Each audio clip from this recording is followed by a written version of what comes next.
পাহাড়ি গরু, গয়াল বলা হয় এটাকে, আবার টংনুও বলা হয়। মানে পাহাড়ি যে গরুটা, টং অত হচ্ছে পাহাড়, ন অত হচ্ছে গরু, পাহাড়ি গরু। এই গয়ালটি আসলে প্রাকৃতিক পরিবেশে এখানে লালন পালন করা হয় দীর্ঘদিন ধরে। কিন্তু বান্দরবানের রুমা উপজেলা এবং আলীকদম উপজেলার মুরুং সম্প্রদায়রা এই গয়াল পালন করে থাকে, আমরা দেখেছি, সেটা লক্ষণীয় হয়েছে। তবে আজকে কেউ কারণ পাহাড়ে লালদা 5টা গয়াল কিনেছে প্রায় 4.5 লাখ টাকা দিয়ে।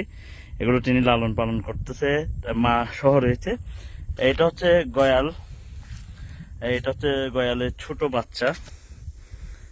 আমরা দেখানোর চেষ্টা করছি, আরো একটি ছোট বাচ্চা রয়েছে। গয়ালটি আসলে প্রাকৃতিক পরিবেশে পালিত হওয়ার কারণে, লালন পালন করার কারণে এগুলোতে রোগ ব্যাধিটা অনেকটা আসলে গরুর থেকে অনেকটা কম হয়ে থাকে। এগুলোর মাংসটা কিছুটা টক প্রকৃতির হয়ে থাকে, আবার গরুর মাংসতে সাথে কিছুটা কম। তবে এটা আসলে পাওয়া যায় খুবই কম সংখ্যক, যেহেতু এখানে পাহাড় সমতলে এগুলো চাষাবাদ হয় না। বিশেষ করে এই গয়ালের মাংস পাহাড়ে চাষ পালন করার কারণে এটার কিন্তু আসলে কোনো রোগ ব্যাধি থাকে না, নিরোগ বলা যায়। নিরোগ মাংস হিসেবে এটি খুবই খ্যাতি অর্জন করেছে। গয়ালের চাহিদা বান্দরবানের থেকে এখন কিন্তু বলা যায় সারা দেশে কিন্তু গয়ালের একটা চাহিদা রয়েছে। মানুষের এই মাংসের প্রতি মানুষের একটা অন্যরকম একটা আকর্ষণও কিন্তু আসলে আমরা লক্ষ্য করি।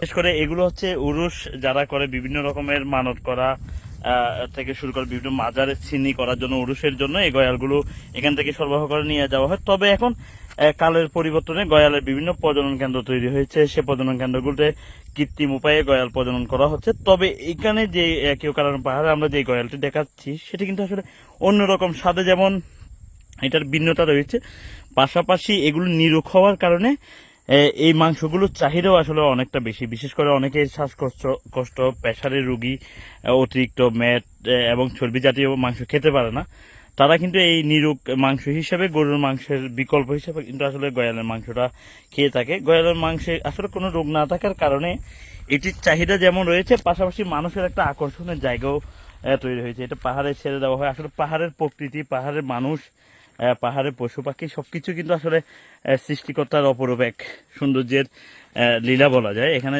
সৃষ্টিকর্তা সবকিছুই দিয়েছে, এই পাহাড় পর্বত, এখানে যেমন সৌন্দর্য রয়েছে তেমনি এই গয়ালগুলো, পাহাড়ি গয়ালগুলো দেখতেও কিন্তু আসলে অসাধারণ।